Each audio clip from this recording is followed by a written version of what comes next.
material that can be printed on different substrates, for example, either plastic or paper or glass, to make different electronic devices. That can be transistors, that can be piezoelectric transducers, or any sensors, or any other electronically functional devices. So these devices can be used for various applications. I'm just giving you some examples here.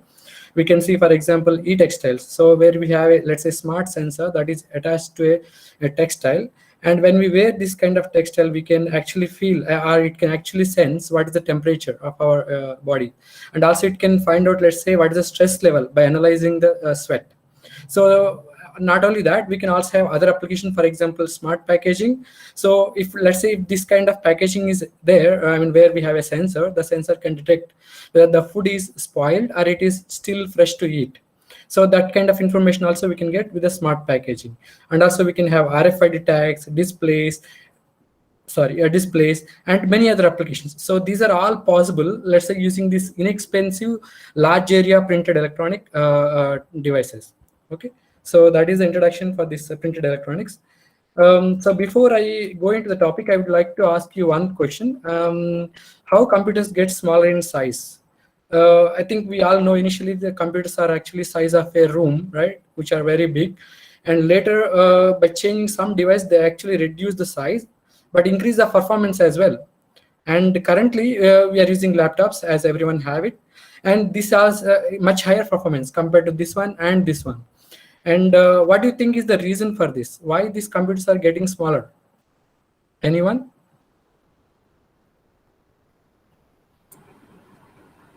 Because of electronic devices that are getting smaller and smaller.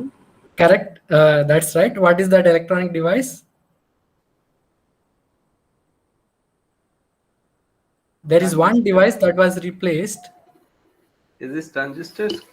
Yes, correct. That is a transistor. So initially people have used vacuum tubes. So vacuum tubes are bulk in size. For example, we can see here, this is actually a glass which is filled with vacuum. Inside that you have, let's say, a cathode and a grid and an anode.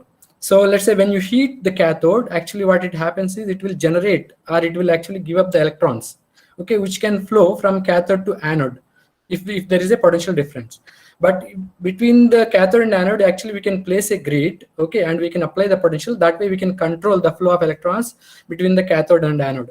That means this can act as an electronic switch, right? So this was actually used initially, but these vacuum tubes are bulk in size, and also they have high power consumption, and they're not economical, and also they fail more often. So then at Bell Laboratories, actually 3 scientists invented transistor. So they replaced these vacuum tubes with a transistor. Okay, this I will explain later. So this transistor actually having low power consumption and smaller in size, and also it has high performance compared to the vacuum tubes. So once they replaced this one, and the computer's size got reduced, and now the size of the transistor is actually going down according to the Moore's law, and now it is actually beyond Moore's law as well. But because of a decrease in the size of the transistor, the computer size is actually getting smaller and smaller.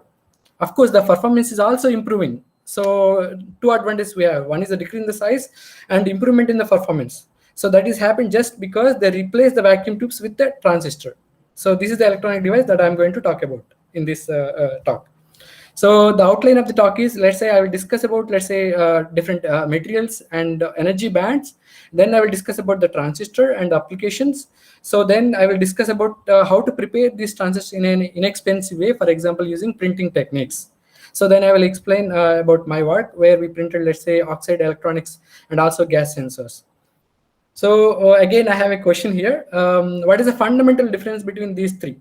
So we have solid ice, liquid water, and steam, right? These are 3 states of a matter. So what is the fundamental difference between these 3? Anyone from students, if there are any students?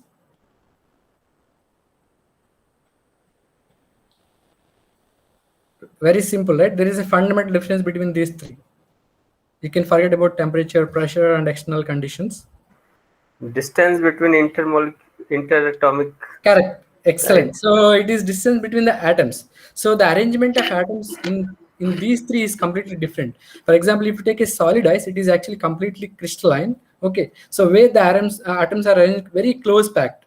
But if you take the liquid water, then the arrangement is different. It is not as close packed as solid. But if you take gas, then the atoms are far apart. Okay, so you may wonder how this is going to affect the properties. Let's look at that. So we know that let's say these are all just atoms, right? So atoms, if you take simple Bohr model, I'm not going to quantum mechanics model, but if you take a simple Bohr model, we have, let's say, nucleus surrounded by electrons which are revolving around the nucleus, right? So this we all know. So then we also know that these are the energy levels, right? So we have 1s, 2s, 2p, 3s, 3p, and so on. So there are different energy levels. Now let's assume that two atoms, okay, which are completely isolated. Okay, so that means the energy levels are distinct and they can follow Pauli's exclusion principle. Pauli's exclusion principle, I think we know, right? So no electron can have same 4 quantum numbers, right? So if you take even 1s1 and 1s2, all quantum numbers are same except the spin quantum number. So that means the quantum numbers are unique for every electron. Okay, so that is the Pauli's exclusion principle. Now if you take two isolated atoms, the energy levels are completely distinct. But what happens when you bring them together? Just think of two atoms. When you are bringing them together, what happens? Can anyone think about it? What happens? Can we have an answer? Based on the van der Waals forcing, it will first what it will attract and then repel, right? Yes, there are electrostatic interactions. Let's say between the nucleus and the electrons of the other atom, or electrons and electrons of the between the two atoms. So these electrostatic interactions are present. Okay, as you said, these are actually having both attraction and repulsion. So when they reach to some equilibrium state where the attraction forces and the repulsion force are balanced, we can have a bond. Okay. Suresh, sorry, can you hide this one small? Yeah. Yes. Okay. Thanks. Yeah. So there is a bond between these two atoms, right? But how these orbitals are occupied with the electrons? So just we can have a look at this diagram. This is the interatomic separation versus the energy level. So this is, let's say, the gaseous state. That means where the atoms are completely isolated. So like this one. But when you start bringing them together, so still they are not that close. But when you bring them closer and closer, what happens is because of the electrostatic interactions and because of the Pauli's exclusion principle, they both cannot occupy the same 1s orbital or same 2s orbital, right? So what happens is that now the orbital will split into, let's say, based on the number of atoms that are coming together. If you take 12 atoms that are coming together, the 1s orbital will split into, let's say, 12, and also similarly the 2s orbital also will split into 12. So this is happening because of these two reasons. One is the Pauli's exclusion principle, and other one is the electrostatic interaction that are happening between the two atoms. Okay, because of that, you have, let's say, splitting of the electron energy levels. Okay, so these are the energy levels that are splitting in solids. In case of liquids and gases, there is no splitting; they are completely isolated. So they are completely, I mean, they're not having electronic properties. But only in case of solids, we have this kind of splitting. So if you take, let's say, 1 mole of atoms, 1 mole contains, let's say, Avogadro number, right? 10 power 23 atoms. If you take such huge number of atoms, you can see that they are very closely arranged. I mean, the energy levels are very, very close, but still they are distinct. Just note this point. Still they are distinct. They are not meshed, but they are looking actually very, very close, right? If you take the equilibrium spacing between the atoms. Now, if you take simple rectangular model for this one, for example, this is 1s, right, and 2s and 2p. So if you take the simple rectangular model, so you can see this kind of band. This is the energy band that we are talking about. It has distinct energy levels. And similarly, we can have another energy band. Now, depending on the, let's say, overlap, or depending on the arrangement of these bands, we can have different materials. Okay, so let's look at one material. Can anyone think of this material? So what we have is, let's say, two states. I mean, one is, let's say, completely filled band. It is overlapping with another empty band. And in another case, we have half filled band, and let's say half filled, half empty. Then there is some gap, and we have another band. So can anyone think about this material? So there is, I'm giving one hint, there is overlap of bands. That is already giving the answer.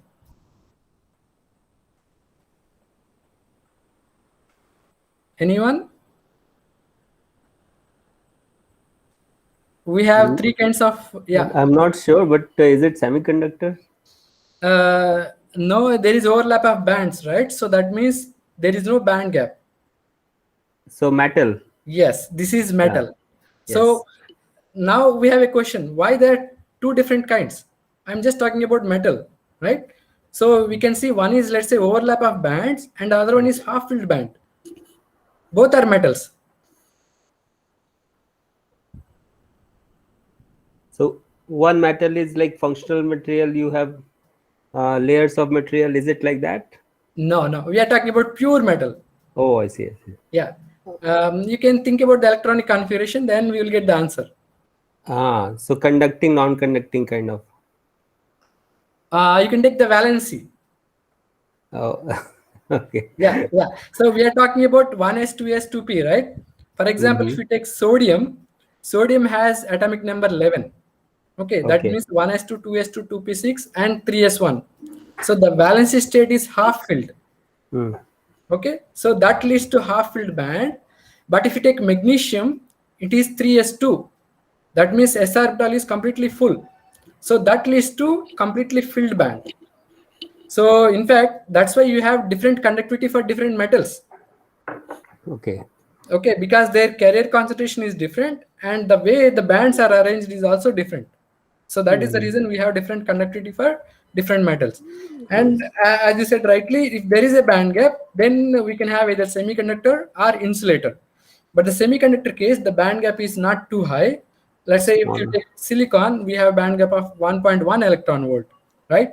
But if you take some insulator as an example of, let's say, silicon dioxide or aluminum oxide, where the band gap is much higher. For example, in case of silicon, we have more than 9 electron volt.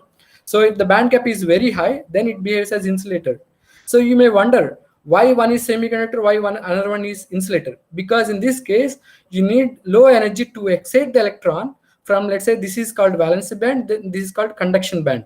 To excite the electron from the valence band to the conduction band. In case of, let's say, insulators, you need very high energy to excite the electron from this band to this band because of the large band gap that is present. So because of this reason,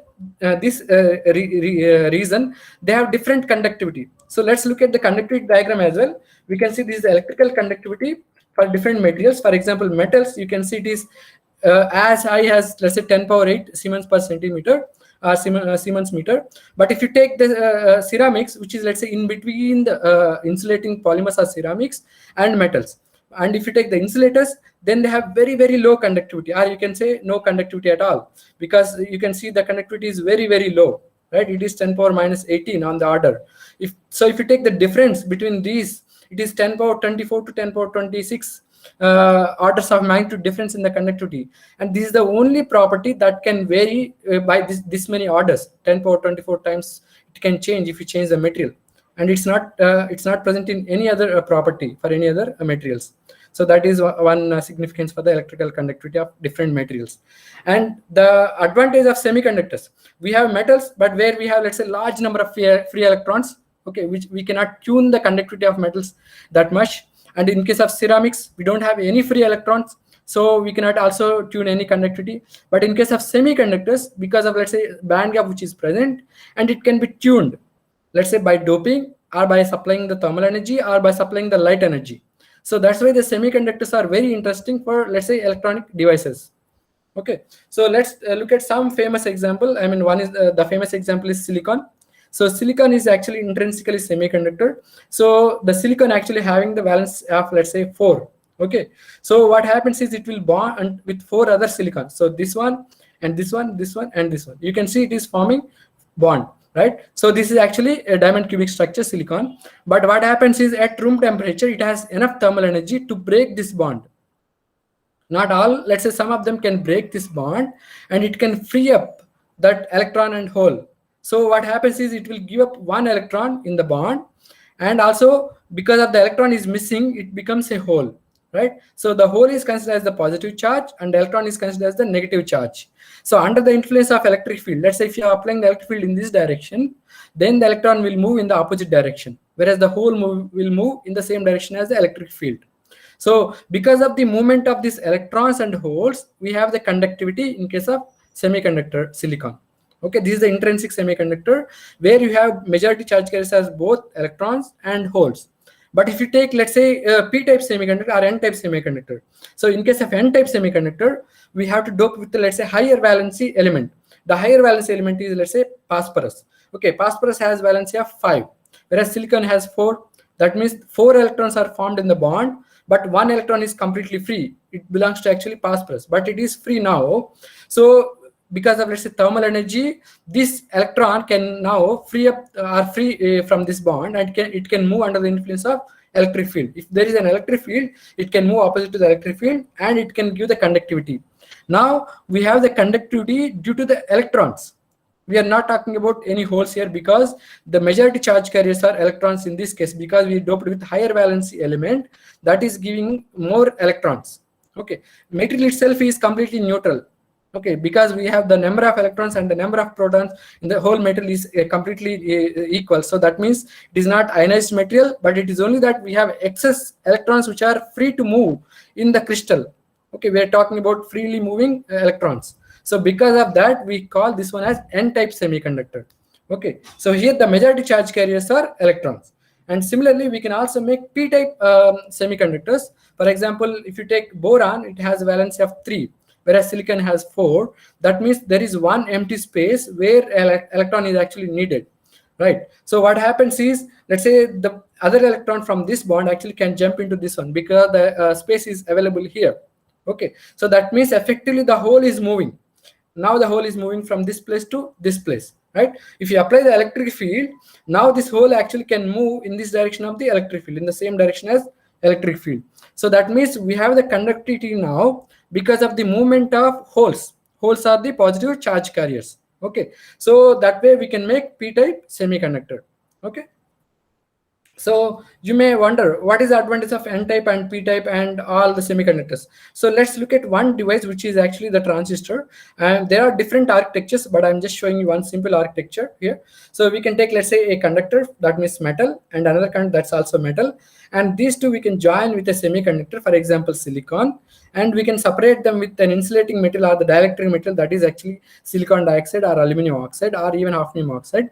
Then we can have another metal on the top. Right. So what happens is, when you apply, let's say, the voltage, right, this is like a capacitor.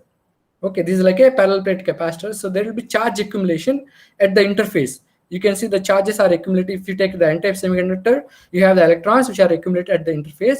But if you take the p-type, then you have holes. But let's say we have n-type semiconductor. So that means the electrons are accumulated at this interface. Right. Similarly, on the other side, we have, let's say, the positive charge carriers from the metal.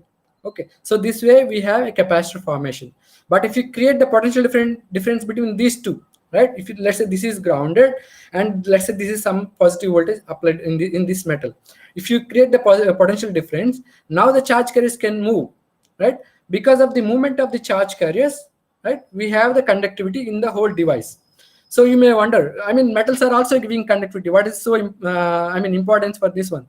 So the thing is that if you change the potential difference, let's say if you increase the potential difference, actually you can also increase the current. Similarly, if you increase the potential here, you can also increase the current, because you can accumulate more and more charge carriers, right? So that means by applying the electric field or the voltage, we can actually change the current, right? Similarly, let's say if you have a switch, normally to switch on and off the fan, you just have to press the button, right? So in this case, we have to apply the voltage electronically. That means if there is even a small transistor that we cannot access physically, but we can access by making contact and applying the voltage, right? So that means we can tune the conductivity of the device. So this can be used as a switch, right? And it can also amplify the electrical power. So it actually replaces the vacuum tube that I already mentioned, and it has very low power consumption because devices can work with less than 1 volt. So they have very low power consumption, and they are extremely small in size. I can show you the diagrams later. Currently, we have 5 nanometer, and they're also going towards 3 nanometer technology as well. So that means transistors are very small in size, right? And they can lead to significant performance, and also significant speed also is there. And they have economical as well compared to the vacuum tubes. So this is the graph that we can see, for example, how the current is actually increasing. Let's say if this is in the off state mode, you can see the current is very, very low. Let's say it is less than 1 picoampere. That means 10 power minus 12, right? 1 pico. So if you take the off state, it is having very low current. But if you go to the on state with increase in the voltage, we can see the current increases significantly. It is close to 10 power minus 5, right? So that means 10 power 8 orders of magnitude change in the current is possible just by changing the voltage. So we can actually use this one for many applications. So this was actually invented by 3 scientists at Bell Laboratory in USA. So these are the 3 scientists: John Budin, William Shockley, and Walter Brattain. So they invented this one at Bell Laboratory in 1948, and in fact they got the Nobel Prize in 1956. So this is the initial transistor that was actually invented by them. So this is actually size of a palm. I mean our palm, right? So several centimeters in size. But currently, I mean 14 nanometer technology, if you take that one, for a square millimeter we have 15.8 million transistors. Okay, so very small in size. And we have 5 nanometer technology as well. They have more than 300 million transistors in a square millimeters. So you can imagine how smaller they are in size and how large number in size, but they are giving significant performance. Okay, so these are the applications, and we all know this, they are actually used in, let's say, mobile phones and laptops, displays.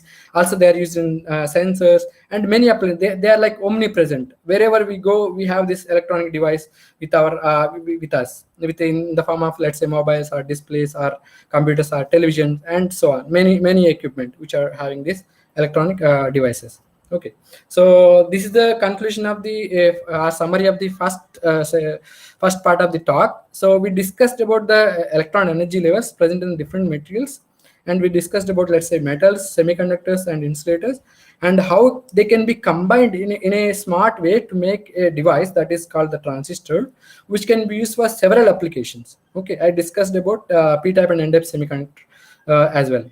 So if anyone has doubt so far, I can answer. Okay, I hope, I think there are no questions. Okay. We understood that transistors have several advantages, and they can be used in different applications.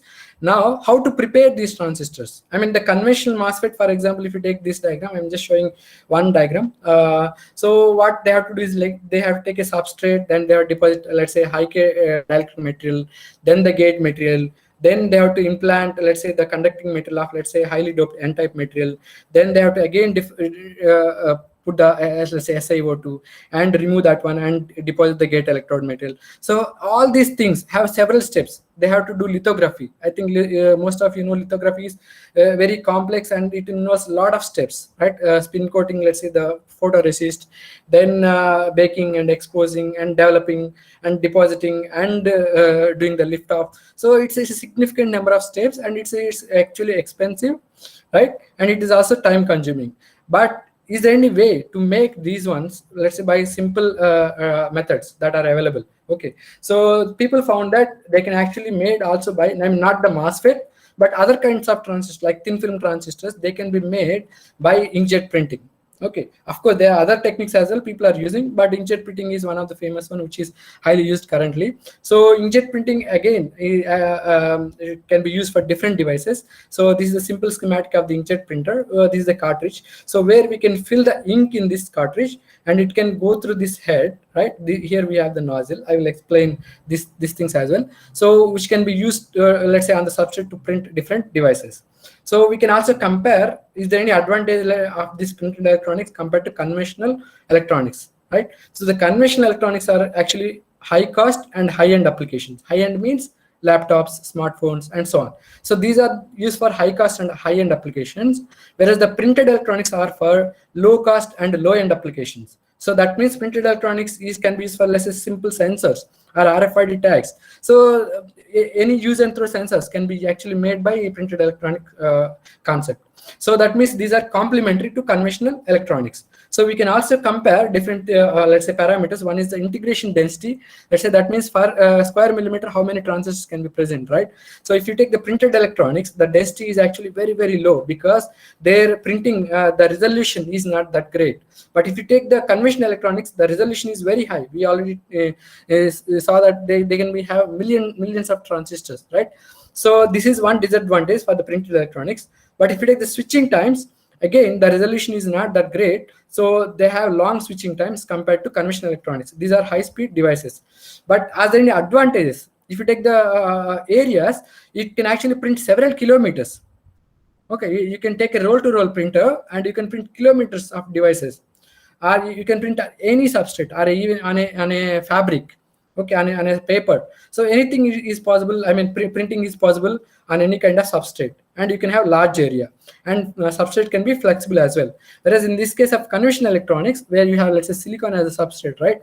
So it is rigid in size, right? And also it is having, let's say, sophisticated fabrication techniques are necessary, like sputtering or e-beam evaporation, or let's say lithography technique and ion beam etching. So you need sophisticated techniques, and the fabrication costs are very high for the conventional electronics compared to printed electronics. Okay, so that means printed electronics are complementary to the conventional electronics, and they can be used for, let's say, low cost, low end applications, and they can be used for larger electronic devices and also flexible electronic devices. Okay, so that is the advantage of printed electronics.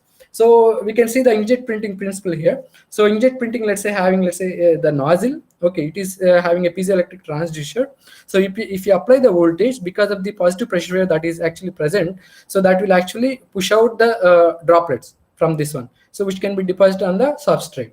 So if you look at closely the nozzle here, right? So this is the piezoelectric transducer on the side walls, right? So this is the nozzle aperture, which can be actually 10 micron, 20 micron, and some are having even 100 micron in diameter.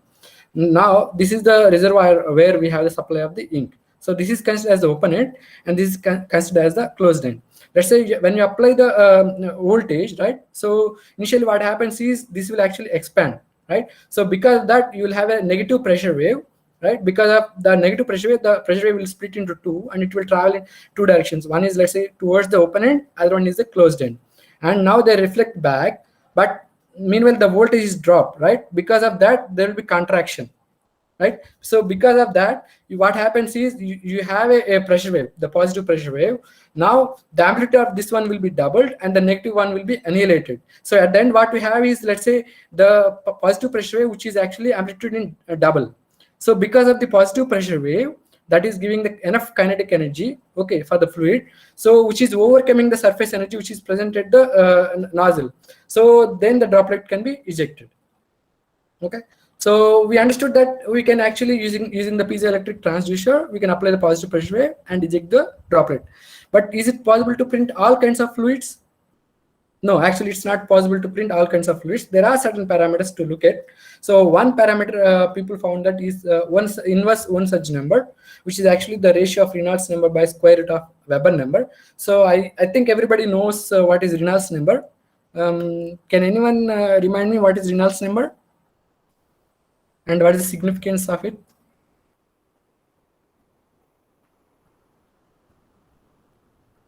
Any student?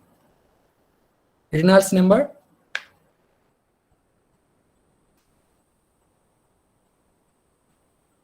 Okay. This is simple, right? Yeah, someone? Yeah, inertia by viscous effect, right? Correct. Initial forces by viscous forces. And Weber number? That I don't know. I'm sorry. No problem. Weber number is initial forces by surface tension forces. Okay, so these two numbers play a significant role. So if you look at this diagram, this is the Weber number versus Reynolds number. If the Weber number is very, very low, so what does that mean? Your initial forces are low, but your surface tension forces are very, very high, right? That means cohesive forces. So it tries to stay as a fluid. So that means actually you have insufficient energy for the drop formation. But if you take the higher Weber number, right, so then there is, let's say, possibility for the drop formation. But we also have to look at the Reynolds number, how the Reynolds number is. If the Reynolds number is very, very high, that means your viscous forces are very, very low, right? So it can lead to splashing or the satellite of the droplet. But if there is some intermediate region where they found this, let's say the inverse one such number between 1 and 10, they found that the fluid is printable. So it doesn't lead to either too viscous or satellite drops. So this is the range they found. It is actually the printable one. So if you see, let's say the nozzle here, for example, is ejecting the droplet. So this is acting the droplet with a long tail of the fluid. So as it goes further and further, this tail doesn't have enough energy, right? So it will break down into small droplets. If these droplets are falling onto the same drop, then we do not have any problem, right? So it will completely form as a single droplet on the substrate. But if these droplets, let's say, are deviating from this one, either this direction or this direction, then we have different droplets on the substrate that can lead to, let's say, different pattern, and also resolution will completely will be low. So that means the fluid has to have enough viscosity and also enough surface tension, so that the inverse Won's number lies between 1 and 10. So because of that, by having only these parameters, we can actually have inkjet printable fluid. Okay. So now, so we understood that there are different fluids that can be printed, but how to prepare these fluids, right? So there are actually 3 different methods. One is, let's say, called a precursor method. So in case of precursor method, we actually take a salt. Let's say if you take indium chloride or zinc chloride or indium nitrate, so that kind of salt you can take, right? This is the metal precursor salt, and dissolve in a solvent. So once you dissolve, and you can add either complexing agent, or even without adding the agent as well, you can have clear solution. So this solution is completely printable if the viscosity is within that range that we already discussed. And the second method is that you can actually disperse the nanoparticles. So the difference is that here it is completely soluble in, let's say, solvent, but in this case it is not soluble. So if you take, let's say, silver nanoparticles, these are not soluble in water, but we can still disperse them if, let's say, the water is actually polar kind of liquid, right? So what happens is it will actually develop the surface charge, and because of the surface charge, they will actually repel each other. So if they repel each other, means they try to stay as individual particles in the fluid. Okay, that means we have ink. But because of the Brownian motion, and let's say if let's say after some point they actually start to come together, and it will break this electrostatic repulsion, and they will actually agglomerate, and it will actually settle down. So they found that there is another method also to stabilize the ink. That method is actually by adding the surfactant. So the surfactant actually can actually bond right with the particle. Sorry.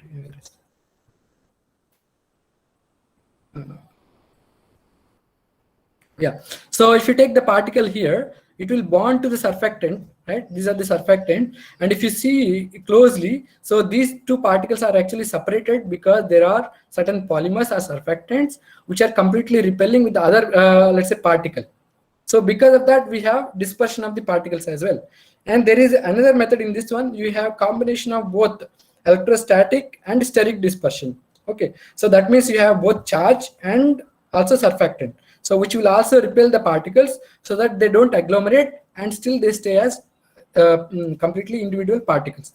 You may wonder what is the advantage or disadvantage. So if you have, let's say, fluids, let's say having a silver nanoparticles, you can print directly on the substrate, because if they are completely agglomerated, you cannot print them.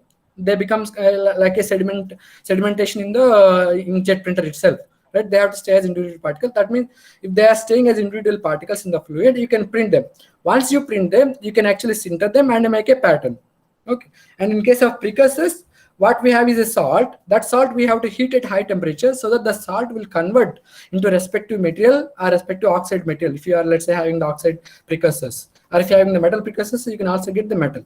So depending on the method, and depending on the, let's say, requirement, we can have different kinds of inks that can be used for inkjet printing. So precursor based ink, then we have electrostatic dispersion, steric dispersion, and combination of those 2 will give you electrosteric dispersion. So these are the ink preparation methods. So now we'll discuss about some oxide electronic devices which are, let's say, prepared by these printing techniques. So again, I'm showing a different schematic, but this is again a transistor. So again, we have, let's say, gate, source, and drain electrode. So the current that is flowing between the source and drain to the semiconducting channel is controlled by applying the potential at the gate electrode, right? So that we already have seen. So the important materials here are semiconducting channel material and the dielectric material. So these 2 we can actually print. So I will tell you how to do that as well. So actually we used oxide semiconductors. So oxide semiconductors having, let's say, intrinsically oxygen vacancies. So these are the defects that are present. So because of the oxygen vacancies, they have free electrons. The excess electrons are present in this material, and this can act as N-type semiconductor. There are also P-type semiconductors as well, but mainly N-type semiconductors are highly used because they have high intrinsic mobility, and they have, let's say, easy to fabricate, and they are non-toxic as well. So then in case of dielectric material, so we actually have used electrolyte. So you may wonder what is the advantage of electrolyte. So electrolyte has actually having printability. I mean, this is like a fluid, right? So we can easily print it compared to aluminum oxide or any other oxide material. That is one advantage. Second advantage is that, so it can actually form an electrical double layer. If you take any metal electrode, right, when it comes to contact with the electrolyte, so what happens is there will be accumulation of charge carriers from the metal and the opposite charge carrier accumulation from the electrolyte. So that means you have double layer formation at the interface. So we already know that capacitance is inversely proportional to the distance between the charges, right? So the parallel plate capacitor, if you take, right, if the distance is so small, that means 1 nanometer is the distance, you can imagine the capacitance will be significantly higher, which is not the case for aluminum oxide or any other dielectric metal that you can take. So this is the advantage with the electrolytes. So they have high capacitance and they are printable, right? So because of the high capacitance, their operating voltage also will come down. They can be operated at less than 2 volts as well. So that is the advantage of the electrolyte. So these two are the materials. One is the oxide semiconductors, and the other one is the electrolyte as a dielectric metal. So this is what we have used to make the printed oxide electronic devices. So then there are two different methods, as I mentioned before. One is the precursor route, and the other one is the nanoparticle route. In case of precursor route, we take a salt, dissolve it in a solvent, and then we print it. So the advantage of precursor is that actually you can print very smoothly, and also you can have very dense film quality.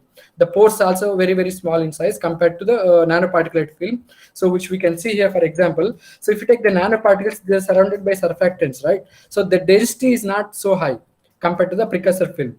But only disadvantage with the precursor is you have to heat it to high temperature so that you can convert the precursor into, let's say, oxide material. If you take the indium chloride, you have to heat it to 300 degrees centigrade or 400 degrees centigrade to get indium oxide.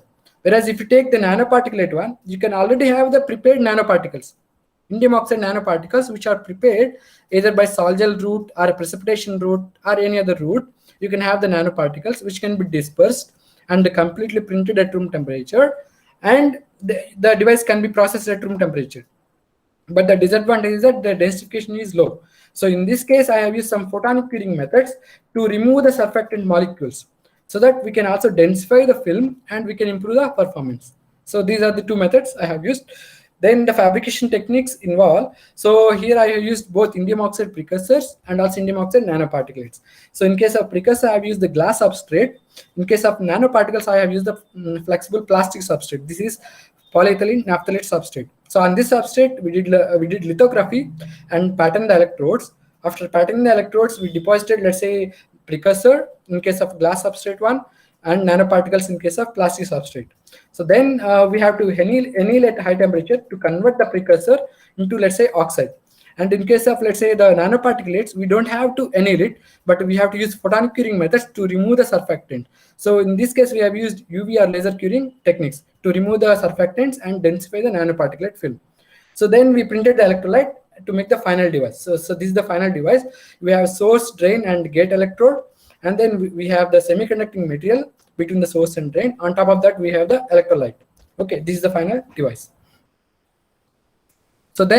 So before I go into the electrical properties of the device, I just want to show you the structural characterization of the films as well. So if you look at the structural characterization for the XRD of the precursor-based films, so films annealed at 300 degrees centigrade, they have indium oxide phase, and also they have indium oxychloride. So this star symbol is actually indicating the secondary phase, which is indium oxychloride, which is actually detrimental. I will show you how it is detrimental as well. Then if you heat at 400 degrees centigrade, we do not have any secondary phase. It is completely pure indium oxide. Okay, so that means to get the pure indium oxide for indium chloride precursor, we have to heat it to 400 degrees centigrade. And if you do the SEM and AFM for these films, for example, for the 400 degrees centigrade anneal films, we can see they're actually having the large in size. The grain size are very, very large. Of course, the morphology is completely different here, but I'm just showing you here AFM as well. We can see the size is very large, close to 100 nanometer in size. Right, so because of such large in size, you can have easy transportation of electrons from one electrode to other electrode. If the size is very, very small, then you can have defects as well. That defects can lead to scattering of the electrons. That can lead to decrease in the performance. Okay, so here the grain size of the material or the microstructure of the material is also important to get good performance, right? One is the phase, that is to get pure indium oxide, which is the n-type semiconductor, and the second one is to have better grain size, so that is also giving better performance. So then we also did TM to understand how this electrolyte is following the semiconductor surface, because as we discussed before, semiconductor will come into contact with the dielectric, or in this case we have electrolyte, right? So if the contact is very smooth, then we can have smooth formation of the interface that can lead to efficient charge transport. Okay, so in this case we can see indium oxide and the composite solid polymer electrolyte. We can see it is completely following without any let's say discontinuity, and also it has smooth interface, right? So because of that we can have better performance. Now if you look at the electrical characterization for this one, so these are the electrical curves. For example, this is called drain current, and this is called the gate voltage, and we have supply of drain voltage. Okay, so these are the three parameters that we have to look at. So as you increase the voltage, initially it is in the off state mode where the current is very, very low. But if you increase the voltage, you have more and more charge that are flowing between the source and drain. So that lead to increase in the current. Okay, you can see orders of magnitude, right? This is 10 power minus 9, and this is more than 10 power minus 4. That means you can have 10 power 5 orders of magnitude change in the current, and the voltage is, you can see, is just between plus or minus 1 volt.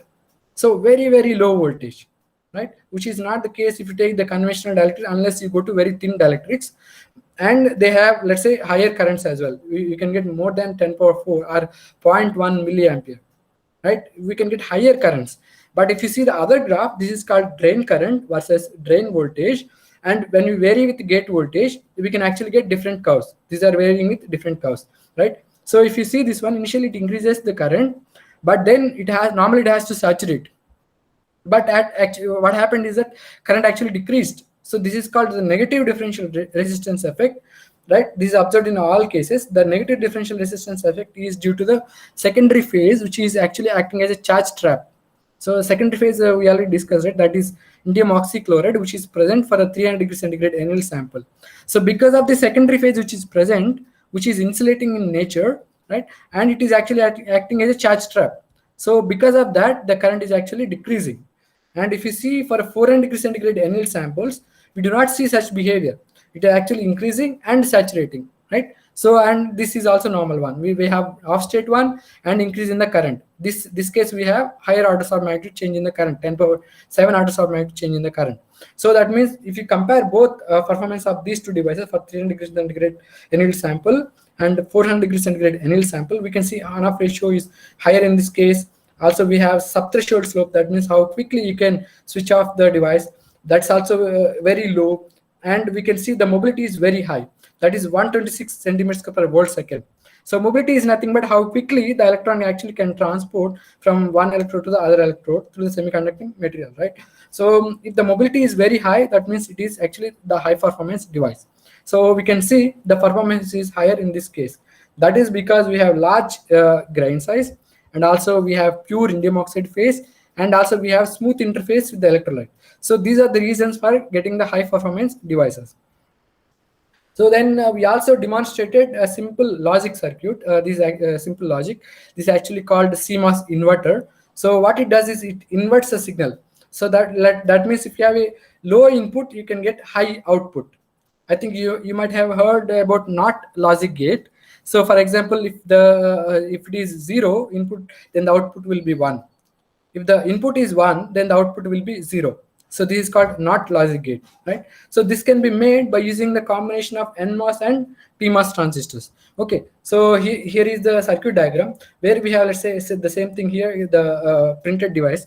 We can see connection between, let's say, 2 electrodes here, where we apply the where we measure the output voltage, and the connection that is for the gate electrode, where we can apply the input voltage, right? This is the p-type copper oxide and n-type indium oxide.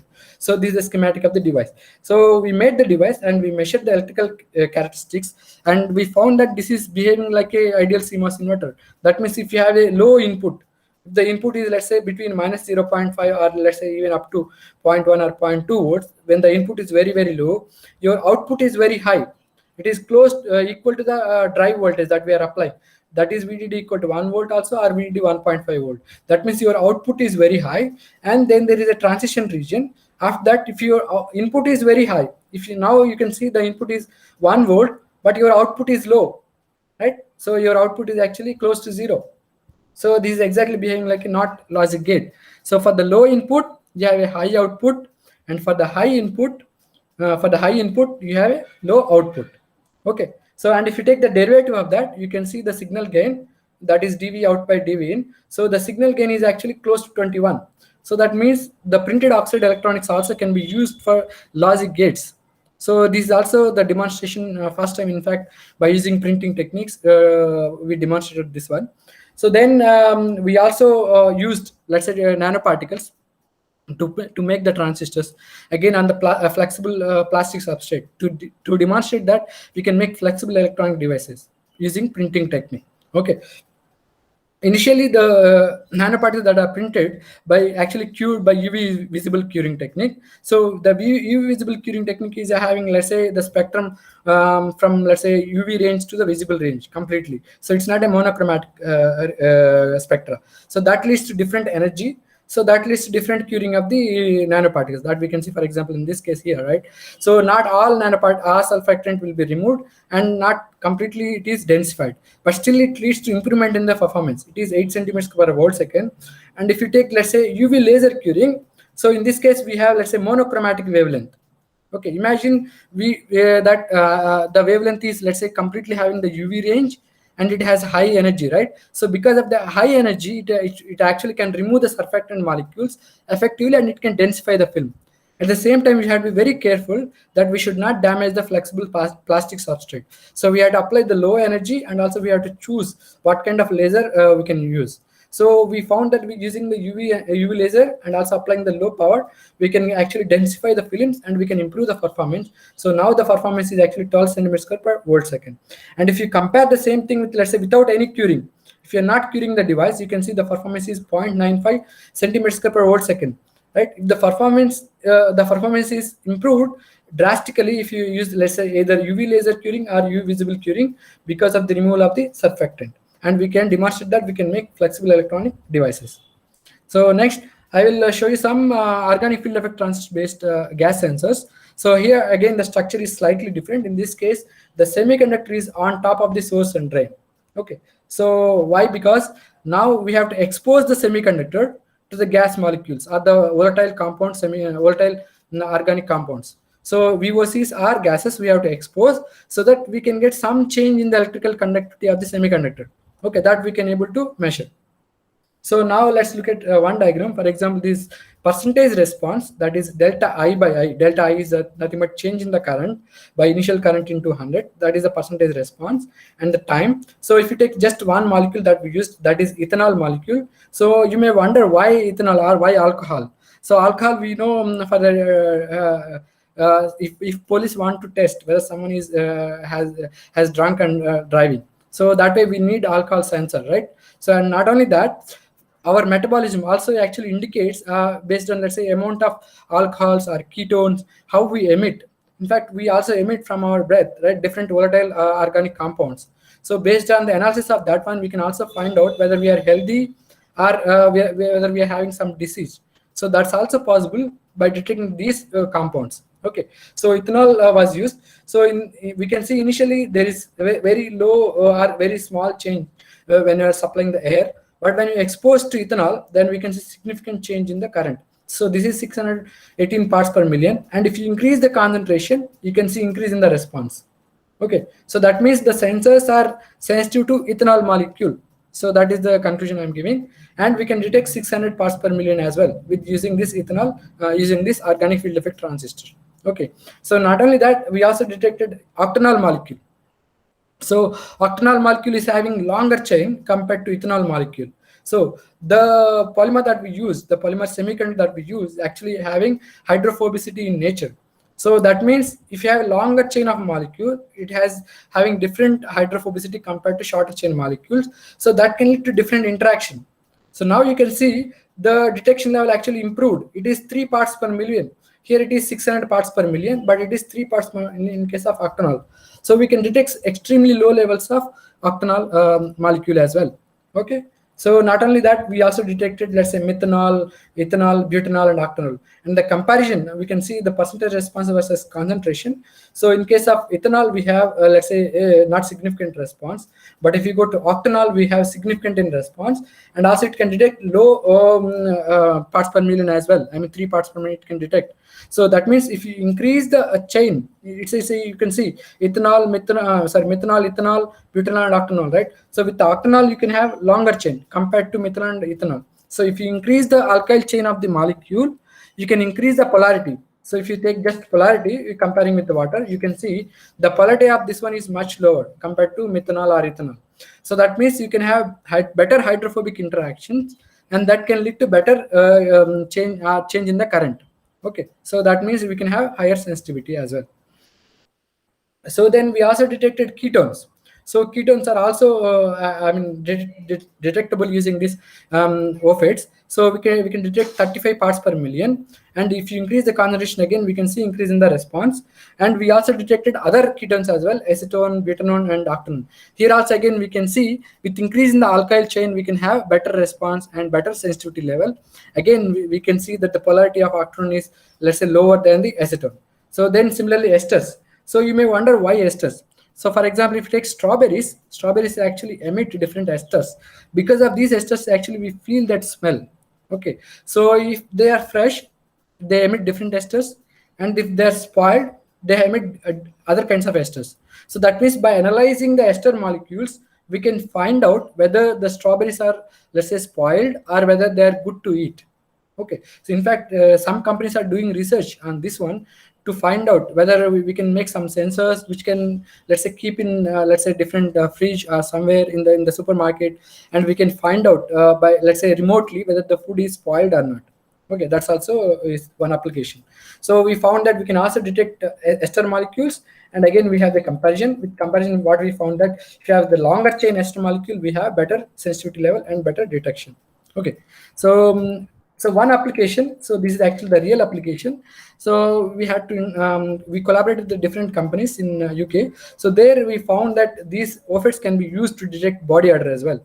So this is part of this Internet of Things, where Internet of Things is nothing but, let's say, connecting billions of sensors or devices, right, to a network, so that we can operate them remotely and we can have intelligent functions. So one example is the body odor detection. So body odor actually contains, let's say, complex chemical compounds. So these has to be detected. They are actually these concentrations are very, very low, ppm level to ppb level. So that means to detect these compounds, we need again highly sensitive organic semiconductors. So we made different organic semiconductors, and we actually found that we can actually detect body odor as well. So I'm not able to disclose all these the semiconductors and also the analyte molecule because of the confidentiality, but I just show you the result here. So for 3 analytes, we can see that we have different percentage response and different concentrations as well. For example, in analyte 1, we only have 290 parts per billion as the lowest detection, but if we take analyte 2 and 3, we can have 88 parts per billion. Okay, and there are different sensors actually, so that's why you can see different responses as well, so which are present in these devices. So if you just compare, let's say, the sensor 1 and sensor 2, or sensor A and B, with analyte 1 and 2 and 3, so we can see that, for example, in case of analyte 1, sensor B has higher response. If you take analyte 2 and 3, it is opposite now. Sensor A has better response. Okay, so that means we have sensitivity and we have selectivity, which is quite important. For example, one person, let's say, drinking alcohol will emit different compounds. If other person is eating orange, he will emit different compounds. Okay, so if you want to detect the body odor, you have to analyze different molecules and also different sensitivity levels. So that is most important. So we found that by using different organic semiconductors, we can detect several analyte molecules and also different concentration levels. So then we applied to real body odor, and we found that if the body odor is actually low, that means it is not that smelly. So then we can also get some response, but the response is not that high. But if you take the high body odor, that means, let's say, it is very smelly, so then you can get higher response. Okay, so we can see both selectivity and sensitivity of organic semiconductors is working very nicely here by detecting different order molecules and also by giving different responses, right? So with this, I conclude my talk. So I hope you understood at least some portion of the talk. So I discussed about initially the introduction of the transistors, then the energy bands, and also different materials, and also intrinsic and p-type and n-type semiconductors and printing concept as well. So then I discussed about, let's say, printed oxide electronic devices, where we can make high performance oxide electronic devices using precursor route and also using the nanoparticulate route also. For that we have to use the photonic reading technique to improve the performance, but we can demonstrate we can make flexible electronic devices. Then at the end we also demonstrated that we can make organic field effect transistors, and that can be used to detect different, let's say, volatile compound, and that can be used to detect body odor as well. Yeah, I think with this I conclude the talk, and thank you all. If you have questions, I'm happy to answer. Thank you, Suresh, for demonstrating fundamental and applied concept of materials, and then coming up with this printed electronics. Very good, very interesting talk. So now, please ask questions. There are some questions. Maybe Okay. I'll read it. Dr. Ramesh wanted to ask something. Dr. Ramesh, would you like to unmute and ask? Yeah. Yes. Thanks, Dr. Suresh. It's really good to listen your presentation. I have some. I'm curious.